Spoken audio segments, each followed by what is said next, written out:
There's a very important distinction between a housing rental landlord and an apartment investor. It's also one of the most important concepts to understand, especially when the goal of the investor is wanting to increase the value of the underlying asset. The key distinction is that single-family valuations are based on the area market comps that have so recently taken into account for similar age, size, and quality of construction. Given that there is a hot housing market, single-family investors are not just competing with other investors, but with homeowners as well. The increased competition raises the housing prices so that the numbers don't work anymore, and the investor doesn't have proper cash flow for the investment.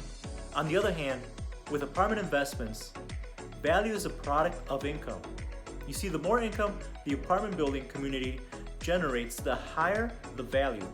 The investor can pull the levers on the apartment building machine with raising rents and or reducing expenses, which gives a net operating income. The value of the apartment investment is then valued off a multiple of the NOI, net operating income. So for example, something as simple as adding a pet fee and or passing the trash bill to the tenants can increase the value of the investment by several thousands of dollars. A small increase in income per unit can be a substantial amount for the entire apartment building investment. You can also increase the rents, and sometimes they are just due for a rent bump. Let's look at a quick example. Say you have a 100-unit apartment building and you increase the income, and this is without any additional expenses, by about $20 per unit. You have just created an extra $2,000 per month. Let's say the area cap rate is 10%. You have just created an additional $240,000 in value.